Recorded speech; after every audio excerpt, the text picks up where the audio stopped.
پیارے بھائیوں، اللہ کے نبی حضرت محمد صلی اللہ علیہ وسلم کی زندگی پوری کی پوری ایک انسانی معجزہ ہے۔ معجزہ اس کو کہتے ہیں کہ ایک ایسا کام جو کسی انسان سے ممکن نہ ہو، ایک ایسے انسان سے ممکن ہو اللہ کی مدد سے، تو اس کو معجزہ کہتے ہیں۔ یہ لفظ عاجزی سے نکلا ہوا لفظ ہے، عجز، یعنی کسی کام کے کرنے سے ساری دنیا عاجز ہو، وہ کام ایک انسان کر جاتا ہے، یہ معجزہ۔ اگر یہی معاملہ اللہ کے نیک بندوں کے ساتھ ہوتا ہے تو اس کو کرامات کہا جاتا ہے۔ انبیاء علیہم الصلاۃ والسلام کو اللہ تبارک و تعالیٰ کی طرف سے ایسی عجیب و غریب چیزیں عطا ہوتی ہیں۔ پیارے نبی صلی اللہ علیہ وسلم کی زندگی کا لمحہ لمحہ ایک اعجاز ہے، معجزہ ہے۔ عام طور پر معجزات نبی کریم صلی اللہ علیہ وسلم کے فہرست میں کچھ عجیب و غریب چیزیں ہم دیکھتے ہیں۔ یعنی ایک معجزہ یہ ہے کہ اللہ کے نبی صلی اللہ علیہ وسلم نے چاند کے 2 ٹکڑے فرما دیے اللہ کے حکم سے۔ پھر ایک معجزہ یہ ہے کہ نبی کریم صلی اللہ علیہ وسلم کے صحابہ کو پانی کی ضرورت تھی، نبی کریم صلی اللہ علیہ وسلم نے کہیں سے تھوڑا سا پانی حاصل کیا، اس میں انگشتان مبارک ڈبو دیے، پھر ساری فوج کو، ساری جماعت کو وہ پانی کافی ہو گیا پینے کے لیے، نہانے کے لیے، سب کاموں کے لیے۔ پھر کہیں ایسا ہے کہ نبی اکرم صلی اللہ علیہ وسلم کے صحابہ بہت بھوکے ہیں، کسی کے پاس کچھ نہیں ہے، کہیں سے کچھ مل جاتا ہے، اللہ کے نبی صلی اللہ علیہ وسلم برکت کی دعا فرماتے ہیں، پھر پوری جماعت صحابہ کی اس کھانے سے یا اس دودھ سے اپنے پیٹ بھر لیتی ہے، مگر کسی قسم کی کمی اس دودھ میں نہیں آتی۔ ایسے بے شمار واقعات جو انسانی زندگی میں اعجوبے کہے جا سکتے ہیں، عجوب چیزیں، عجیب چیزیں، وہ نبی کریم صلی اللہ علیہ وسلم کے معجزات میں ان کا تذکرہ ہمیں ملتا ہے۔ لیکن میرے پیارے بھائیوں، کچھ چیزیں ایسی ہیں جو عام انسان کبھی کر نہیں سکتا عام معاشرتی زندگی میں، ویسے کام اللہ کے نبی صلی اللہ علیہ وسلم نے کر دکھائے۔ میں ابھی مثالیں دیتا ہوں آپ کو۔ ایک مصنف ہیں مصر کے، غالباً کسی عربی ملک کے، شیخ علی طنطاوی ان کا نام ہے۔ وہ لکھتے ہیں کہ میں نبی کریم صلی اللہ علیہ وسلم کی زندگی میں ایک عجیب و غریب معجزہ یہ دیکھتا ہوں کہ اللہ کے نبی صلی اللہ علیہ وسلم جب مکے سے مدینہ تشریف لے جا رہے تھے ہجرت کر کے، اس وقت نبی اکرم صلی اللہ علیہ وسلم کے شہید کر دینے کے مشورے ہو گئے تھے آپ کے دشمنوں کی مجلسوں میں۔ نبی کریم صلی اللہ علیہ وسلم کو اس کا علم ہوا، اللہ تبارک و تعالیٰ نے نبی اکرم صلی اللہ علیہ وسلم کو مکہ چھوڑ کر مدینہ چلے جانے کا حکم دیا۔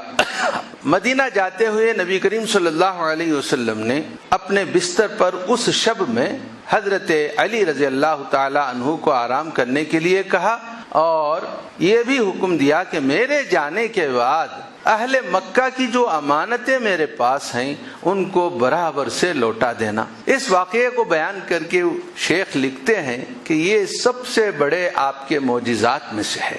معجزات کی بڑی فہرست تیار کی جائے تو ان میں یہ بھی آ جاتا ہے کہ اللہ کے نبی محمد رسول اللہ صلی اللہ علیہ وسلم کے قتل کے مشورے جن لوگوں نے کیے تھے، انہی کے مال نبی اکرم صلی اللہ علیہ وسلم کے پاس امانت رکھے گئے تھے، ایک دشمن کے پاس، ایسا دشمن کہ جس کے وجود ہی کو مٹا دینا چاہتے تھے دشمن، لیکن اپنی امانتیں انہی کے پاس لا کر رکھتے تھے، اس یقین کے ساتھ کہ یہاں امانتیں ضائع نہیں ہوتی، یہاں ہمارے مال برباد نہیں ہوتے، یہاں دھوکہ نہیں ہوتا۔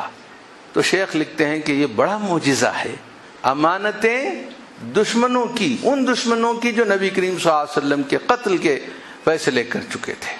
ایسی بہت ساری مثالیں نبی اکرم صلی اللہ علیہ وسلم کی زندگی میں ملتی ہیں جو حقیقت میں ایک معجزہ ہیں، بلکہ میں نے کہا زندگی نبی اکرم صلی اللہ علیہ وسلم کی لمحہ لمحہ، آپ کی گفتگو، آپ کا ہر عمل ایک اعجاز ہے، ایک معجزہ ہے انسانوں کے لیے۔ ایسے ہی کچھ معجزات میں سے ایک اعجاز، یہ مجھے پچھلے دنوں کچھ پڑھتے ہوئے ذہن میں ایک بات آئی کہ اللہ کے نبی صلی اللہ علیہ وسلم ابھی مکی زندگی گزار رہے ہیں۔ آپ کو معلوم ہے مکی زندگی کس قسم کی تھی، کتنی دشواریاں نبی اکرم صلی اللہ علیہ وسلم کو جھیلنی پڑتی تھیں، زبان کھولتے ہی تماچے پڑتے تھے، اللہ کا نام کے لیے الف بھی بولے تو پٹائی ہو جاتی تھی۔ وہ واقعات آپ کو معلوم ہے۔ حضرت غالباً ابو ذر غفاری رضی اللہ تعالی عنہ نبی اکرم صلی اللہ علیہ وسلم کی خدمت میں حاضر ہوئے. وہ لمبی داستان ہے، طویل داستان ہے. پہلے انہوں نے اپنے بھائی کو بھیجا، پھر بھائی نے اچھی رپورٹ دی کہ ہاں جو صاحب آئے ہوئے ہیں وہ واقعی اللہ کے پیغمبر ہیں، لیکن تسلی نہیں ہوئی. خود چل کر آئے، انہوں نے نبی اکرم صلی اللہ علیہ وسلم کی زندگی کا مطالعہ کیا، پھر مشرف اسلام ہوئے. نبی کریم صلی اللہ علیہ وسلم سے انہوں نے اجازت چاہی کہ اے اللہ کے رسول مجھے آپ اجازت دیں کہ میں اللہ کا کلمہ بلند کروں. نبی اکرم صلی اللہ علیہ وسلم نے اجازت نہیں دی مگر درخواست کی کہ اجازت دے دیجئے. نبی کریم صلی اللہ علیہ وسلم نے اجازت دے دی. یہ صاحب پہنچ کر کلمہ طیبہ لا الہ الا اللہ محمد رسول اللہ کا اعلان کر دیا. اس کے ساتھ ہی حرم میں بیٹھے ہوئے لوگوں نے آپ کی پٹائی شروع کر دی. یعنی میں یہ کہنا چاہ رہا ہوں کہ اللہ کا نام لینا بہت بڑا جرم تھا. حضرت ابوبکر صدیق نے ایک مرتبہ یہی جرم کر دیا تو نتیجہ یہ ہوا کہ اتنے مارے گئے، اتنے پیٹے گئے کہ لکھنے والے لکھتے ہیں کہ چہرہ کافی سوج گیا تھا. اتنا سوج گیا تھا کہ ناک دکھائی نہیں دیتی تھی. دن بھر یا 2 دن بے ہوشی کا عالم تھا. لوگوں نے سمجھا کہ یہ چلے گئے. پھر ہوش آیا. ہوش جیسے ہی آیا آپ نے پہلا یہ سوال کیا کہ نبی اکرم صلی اللہ علیہ وسلم کیسے؟ تو وہ نازک حالات تھے. نبی اکرم صلی اللہ علیہ وسلم خود بھی اذیتوں کا نشانہ بنتے تھے. مثال کے طور پر ایک مرتبہ حرم میں اللہ کے دربار میں اپنے بندے ہونے کا، اپنے غلام ہونے کا اظہار کیے ہوئے سجدے میں سر رکھے ہوئے تھے اللہ کے نبی صلی اللہ علیہ وسلم. ایک آدمی آیا، اس نے اونٹ کی اوجھڑی، بہت بڑی ہوتی ہے وہ، بہت وزنی ہوتی ہے، اللہ کے نبی صلی اللہ علیہ وسلم کے پیٹھ پر رکھ دی اور آپ کو اٹھنے نہیں دیا. پھر یہی آدمی ایک مرتبہ آیا، نبی کریم صلی اللہ علیہ وسلم سجدے میں تھے تو اپنی چادر نکال کر اس نے رسی بنائی اور آپ کے گلے میں اس رسی کو ڈال دیا اور بل دینے لگا پیچھے سے. نبی کریم صلی اللہ علیہ وسلم کا دم گھٹنے لگا. حضرت ابوبکر صدیق رضی اللہ تعالی عنہ نے بر وقت بیچ بچاؤ کر کے نبی اکرم صلی اللہ علیہ وسلم کا دفاع کیا. تو ایسے حالات تھے. نبی اکرم صلی اللہ علیہ وسلم راستہ جاتے تو اچانک کوئی اوباش آ جاتا، مٹی کا ٹوکرا اٹھا کے آپ کے سر پہ ڈال دیتا. نبی اکرم صلی اللہ علیہ وسلم چلتے رہتے، کچھ بھی نہ کہتے. گھر آتے تو بیٹیاں آپ کی سر صاف کرتی اور سر صاف کرتے ہوئے روتی جاتی تو حضور اکرم صلی اللہ علیہ وسلم تسلی دیتے، بیٹی رو نہیں، اللہ تیرے باپ کا حامی ہے، اللہ تمہارا باپ کا مددگار ہے. ایسے بہت ساری چیزیں ہمیں ملتی ہیں کہ نبی اکرم صلی اللہ علیہ وسلم کو یہ کہنے پر کہ ایک اللہ ہے اتنی ساری سزائیں دی جانے لگی. ایک مرتبہ تو ایسا ہوا کہ نبی اکرم صلی اللہ علیہ وسلم کے 2 بیٹیوں کی شادیاں جو تھیں ان کے چچیرے بھائی سے ہوئی تھیں. نبی اکرم صلی اللہ علیہ وسلم عتیبہ ابو لہب کے 2 بیٹے تھے. نبوت سے پہلے نبی اکرم صلی اللہ علیہ وسلم نے اپنی دونوں بیٹیوں کی شادیاں اس ابو لہب کے بیٹوں سے کر دی تھیں. جیسے ہی نبی کریم صلی اللہ علیہ وسلم نے دعویٰ نبوت کیا تو یہ دشمنوں کی پہلی صف میں شامل ہو گیا اور بہت ستایا کرتا تھا. اس نے اپنے دونوں بیٹوں کو بلا کر کہا کہ میں تمہیں قسم دیتا ہوں کہ میں تم سے بات نہیں کروں گا جب تک کہ تم محمد کی دونوں بیٹیوں کو طلاق نہ دے ڈالو. نبی اکرم صلی اللہ علیہ وسلم کی دونوں بیٹیوں کو طلاق دے دی گئی. اتنا ہی نہیں، ان دونوں بیٹوں میں سے جو ان کے پیارے نبی صلی اللہ علیہ وسلم کا ایک داماد تھا عتیبہ یا عتبہ، قرآن مجید کی ایک آیت نبی کریم صلی اللہ علیہ وسلم مجمع میں پڑھ کر سنا رہے تھے، سورہ النجم کی. اس نے سن لیا، نبی اکرم صلی اللہ علیہ وسلم کے پاس آ کر کہا کہ میں تم پر جو آیت نازل ہوئی والنجم اذا ہوا اس کا میں انکار کرتا ہوں. اور یہ کہہ کر نبی اکرم صلی اللہ علیہ وسلم کے اوپر اس نے تھوک دیا. یہ اور بات ہے کہ بہت دور تھے اللہ کے نبی صلی اللہ علیہ وسلم، آپ کے جسم اطہر پر اس کی غلاظت نہیں پڑ سکی، لیکن نبی کریم صلی اللہ علیہ وسلم کی زبان سے ایک بات نکل گئی، اے اللہ اس کے اوپر اپنے کتوں میں سے کسی کتے کو تو مسلط فرما دے. پھر ایسا ہی ہوا. نبی اکرم صلی اللہ علیہ وسلم کی بات کا دشمنوں کو بھی یقین تھا. ابو لہب ہمیشہ اپنے اس بچے کی زندگی کے تعلق سے فکر مند رہتا. کبھی کسی سفر میں جاتا تو قافلے والوں سے کہتا ہے کہ میرے بچے کا خیال رکھنا، محمد نے صلی اللہ علیہ وسلم اس کے حق میں بد دعا کر دی ہے. ایک ایسے ہی سفر میں وہ جا رہا تھا، عتبہ یا عتیبہ، دونوں بیٹوں میں سے کوئی ایک. تو قافلے والوں نے اس کی حفاظت کا پورا بندوبست کیا تھا. اطراف سے اونٹ بٹھا دیے تھے، درمیان میں اس کو سلا دیا تھا. رات میں ایک چیتا یا شیر آ کر اونٹوں میں سے بچتے بچاتے صرف اس کو بھموڑ کر ختم کر کے چلا گیا. ایک واقعہ ہے. لیکن یہاں دیکھیں آپ، نبی اکرم صلی اللہ علیہ وسلم کی بیٹیوں کو طلاق دلوانے لگا ہے، ایسا ستایا کرتے تھے. ان سب حالات میں نبی اکرم صلی اللہ علیہ وسلم کی شخصیت ایک ایسے مظلوم کی سی، ایک ایسے مجبور انسان کی سی لگتی ہے جو ایک بے بس. لیکن وہیں کچھ باتیں ایسی واقعات نظر آتے ہیں کہ نبی اکرم صلی اللہ علیہ وسلم ان حالات میں بھی وقت کے بڑے بہادر، بے خوف، نڈر انسان بن کر سامنے آتے ہیں. نبی اکرم صلی اللہ علیہ وسلم کی زندگی کے دو واقعات مکی زندگی کے ہمیں ملتے ہیں. ایک واقعہ یہ ہے، ابو جہل معاشرہ تھا وہ بھی ہماری طرح، جیسے بیجاپور میں ہم لوگ رہتے ہیں، کچھ اچھے لوگ، کچھ برے لوگ، کچھ لوگوں کے حقوق غصب کرنے والے، کچھ لوگوں کا مال کھا جانے والے، کچھ لوگوں کو عطیہ کرنے والے، اچھے برے سب لوگ ہوتے ہیں. ویسے ہی معاشرے کا ایک نمونہ تھا وہاں.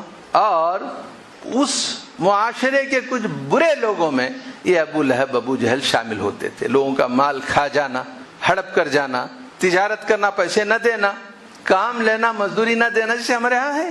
خاص کر ہمارے لوگوں میں بہت زیادہ ہے، مسلمانوں میں، امت مسلمہ میں بہت زیادہ ہے، امت محمدیہ میں بہت زیادہ ہے. کام لے لیا کسی سے، حق ادا نہیں کرتے. اعطوا الاجیر حقہ قبل ان يدف عرقہ، یہ حدیث فرمائی نبی اکرم صلی اللہ علیہ وسلم نے. مزدور کو اس کا پسینہ سوکھنے سے پہلے اجرت دے دیا کرو. اس حدیث کا مذاق کسی اور نہیں، یہ اڑایا جاتا ہے ہم ہی لوگوں کی طرف سے. تو ویسا ہی وہ آدمی تھا معاشرے کا. تو ایک مکہ کعبہ جہاں تھا، لوگ زیارت کے لیے آتے تھے کعبے کی، ساتھ میں اپنے اونٹ وغیرہ بھی لے کر آتے تھے، تجارت کا سامان لے کر آتے تھے. جو بھی چیز بیچنا ہو، خریدنا ہو، وہاں بڑے بڑے مارکیٹ لگتے تھے. جو علاقہ لوگوں کے زیادہ آنے جانے کا ہوتا ہے، وہاں زیادہ سے زیادہ بازار سجتے ہیں، لگتے ہیں، وہاں چیزیں خریدی جاتی ہیں، بیچی جاتی ہیں. مکہ ایسا ہی بہت بڑا مارکیٹ تھا. لوگ دور دور سے اپنا سامان لاتے. اس زمانے میں اونٹ خریدے بیچے جاتے تھے. تو یہ صاحب ایک بدو یا قریے والا اپنے 3 اونٹ لے کر مکہ آیا. اس نے کہا کہ مجھے یہ 3 اونٹ بیچنے ہیں، بولی لگاؤ. ابو جہل نے ایک بولی لگا دی. بڑے قیمتی اونٹ تھے، بڑے اچھے اونٹ تھے جن کی قیمت بہت ہو سکتی تھی. اس نے ایک چھوٹی سی بولی لگا دی.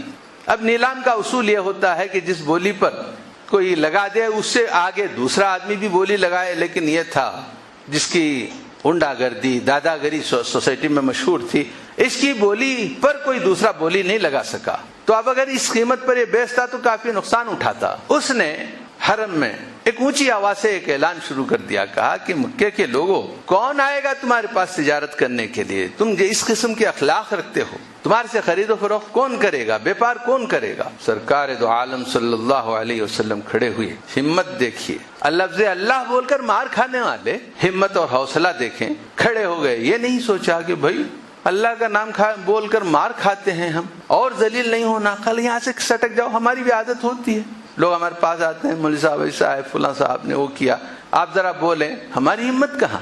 ہمت آتی ہے اخلاق سے. نبی اکرم صلی اللہ علیہ وسلم کی زندگی، آپ کا دامن جس طریقے سے اخلاق رذیلہ سے پاک تھا، بچپن سے لے کر بڑھاپے تک، آخری عمر تک، نبوت کی زندگی آغاز تک بھی حضرت صلی اللہ علیہ وسلم کی زندگی کسی بھی قسم کی بد اخلاقی سے پاک تھی. ایسے انسان بڑے بہادر ہوتے ہیں. نیکی کرنے والا بہت بہادر ہوتا ہے اور برائی کرنے والا بہت بزدل ہوتا ہے، خواہ اس کا جسم کتنا ہی توانا کیوں نہ. تو ہوا یہ کہ اس نے اعلان کر دیا کہ ایسا ہے معاملہ. تو نبی اکرم صلی اللہ علیہ وسلم کھڑے ہو گئے، دریافت فرمایا کہ بھئی کیا ظلم ہو گیا ہے تمہارے ساتھ؟ ایسا ہوا کہ میں نے 3 قیمتی اونٹ یہاں بیچنے کے لیے لائے تھے، اس کی کم سے کم بولی لگا دی گئی اور خریدنے والا کوئی نہیں رہا. اگر میں اس قیمت پہ بیچتا ہوں تو کافی گھاٹا اٹھاؤں گا.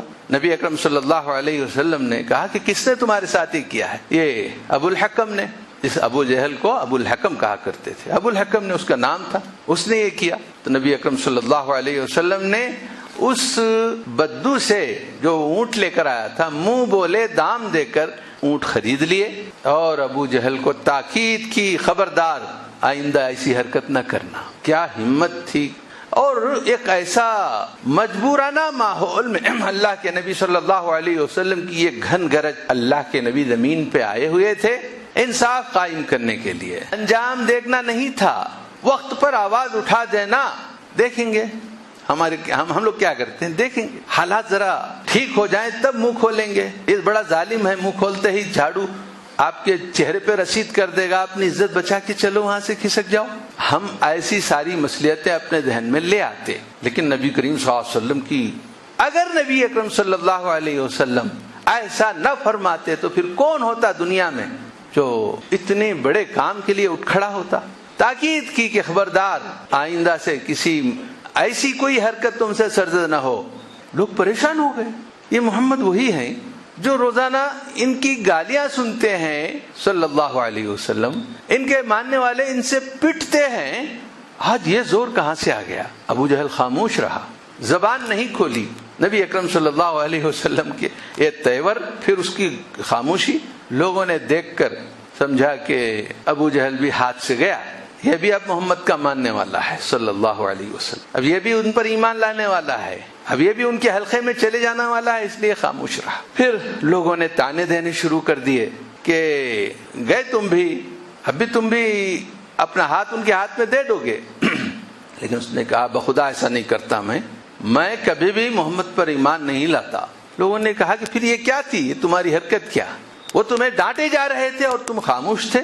اس نے کہا کہ نہیں، میں نے یہ دیکھا کہ محمد کے آس پاس کچھ ایسے لوگ ہیں صلی اللہ علیہ وسلم جن کے ہاتھوں میں برچھے اور نیزے نظر آئے، اگر میں نے کچھ بھی کہا ہوتا تو پھر وہ ہتھیارات میرے طرف داغ دیے جاتے، اس لیے میں نے خاموشی اختیار کرنے میں ہی عافیت سمجھی۔ تو میرے پیارے بھائیوں، نبی اکرم صلی اللہ علیہ وسلم کے معجزات میں سے یہ بھی ایسی چیزیں ہمیں ڈھونڈنے ہیں، حق بولنے کے لیے، انصاف، کیونکہ اللہ تعالیٰ نے کہا قرآن مجید میں کونوا قوامین للہ شہداء بالقسط، مسلمانوں اٹھو دنیا میں انصاف قائم کرنے والے بنو۔ تمہیں انصاف قائم کرنا پڑے، اپنے خلاف بول کر ہی، ماں باپ کے خلاف بول کر ہی، رشتہ داروں کے خلاف بول کر ہی انصاف کی بات تمہیں کرنا پڑے تو کرو۔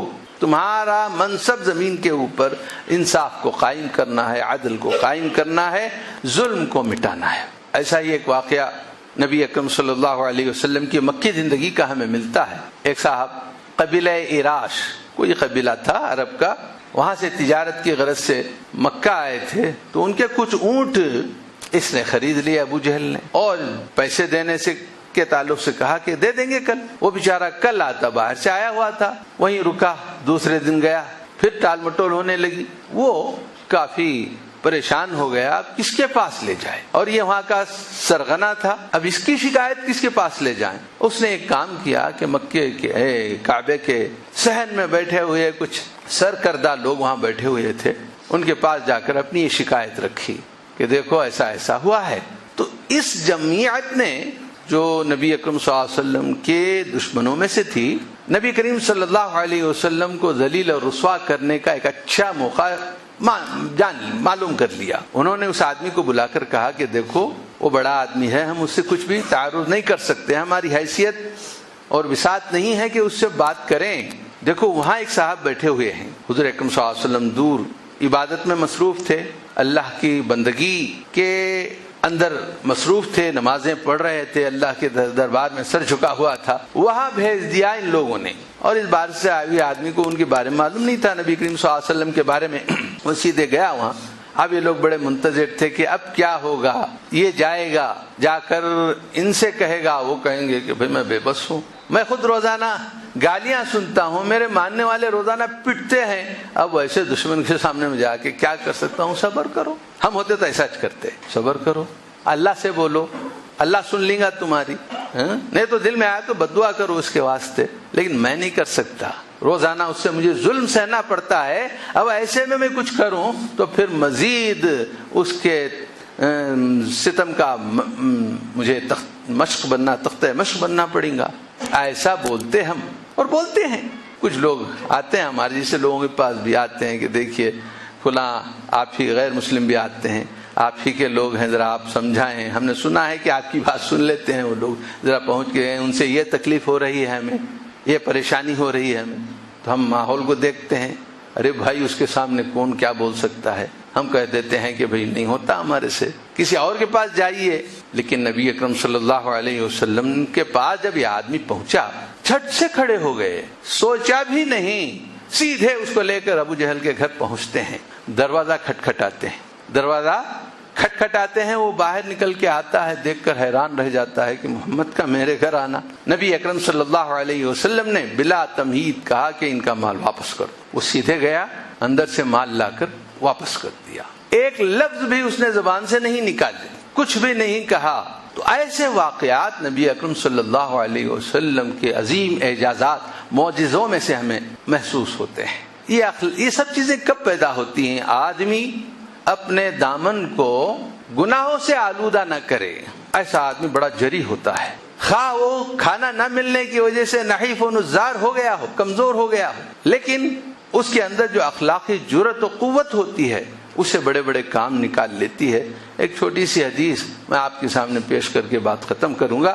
نبی اکرم صلی اللہ علیہ وسلم نے فرمایا، ان للحسنۃ ضیاء فی الوجہ، نبی اکرم صلی اللہ علیہ وسلم فرماتے ہیں کہ نیکی کرنے والے کا چہرہ روشن ہوتا ہے، وَنُورًا فِي الْقَلْبِ، اور اس کا دل منور ہوتا ہے، چہرہ روشن ہوتا ہے، بڑا خوبصورت ہوتا ہے، خواہ بد کا وہ کالا کلوٹا ہی کیوں نہ ہو، بدصورت کیوں نہ ہو، لیکن نیکیاں کرنے والے کے چہرے پر جو چمک دمک رونق ہوتی ہے، جو حسن ہوتا ہے، وہ کسی حسین انسان کے چہرے پر بھی نہیں ہوتا۔ فرمایا نبی اکرم صلی اللہ علیہ وسلم نے، ان للحسنات حسنۃ ضیاء، نیکی کرنے والے کے چہرے، ضیاء للوجہ، وجہ بولے تو چہرہ روشن ہوتا ہے، بہت ہی بارونق ہوتا ہے، بہت ہی پرکشش ہوتا ہے، وَنُورًا فِي الْقَلْبِ، اس کا دل منور ہوتا ہے، روشنی میں ہوتا ہے۔ یعنی نیکی کرنے والے کو اللہ تبارک و تعالیٰ 5 نعمتیں عطا فرماتا ہے، ان میں سے یہ چہرہ حسین بن جاتا ہے، دل کے اندر ایک روشنی مل جاتی ہے کہ وہ جو بھی کام کرتا ہے اس روشنی میں انجام دیتا ہے، اس کی کوئی بھی حرکت، کوئی بھی اس کا عمل اس روشنی کے بغیر نہیں ہوتا، روشنی میں آدمی راستہ نہیں بھٹکتا، تو دل میں وہ روشنی ہوتی ہے۔ وسعۃ فی الرزق، تیسری چیز جو اللہ تبارک و تعالیٰ عطا کرتا ہے نیک انسان کو، نیکی کرنے والے کو رزق میں کشادگی ملتی ہے۔ ایک حدیث میں آتا ہے کہ بندہ، ان العبد لیحرم من المعصیۃ، یعنی حدیث کے الفاظ مجھے یاد نہیں ہیں، بندہ محروم کر دیا جاتا ہے برائیوں کی وجہ سے، اللہ کی نافرمانیوں کی وجہ سے، اس رزق سے جو رزق اس کو ملنے والا ہوتا ہے، رزق سے محروم کر دیا جاتا ہے۔ تو ہم لوگ عام طور پہ تنگی رزق کی شکایت کرتے ہیں، ہمارے پاس لوگ آتے ہیں، کہتے ہیں کہ وہ کچھ بولیں، دعا کریں، دعا دیں، کوئی آیت پڑھنے کو بولیں، کوئی اس اسماء حسنہ میں سے کچھ دے دیں کہ جس کا ہم وظیفہ کر کے، کیا ہوتا ہے آپ کو؟ کیا نہیں، جو بھی کرتے ہیں برکت نہیں ہوتی، کسی بھی کام میں ہاتھ ڈالتے ہیں تو پریشانی ہو جاتی ہے۔ ایسا ایک صاحب کل ہی آئے، انہوں نے کہا کہ میں کسی کو مشورہ دیتا ہوں، میرے مشورے لے کر لوگ آگے بڑھ جاتے ہیں، لیکن میں خود آگے نہیں بڑھ پاتا، کوئی بھی کام کرتا ہوں تو پیچھے رہ جاتا ہوں۔ تو ایسے لوگوں کو جن کے رزق میں کمی اور گھاٹا ہوتا ہے، اپنے اعمال کی درستگی کا مشورہ دینا چاہیے۔ سعۃ فی الرزق، اللہ تبارک و تعالی رزق میں وسعت دیتا ہے نیکی کی وجہ سے۔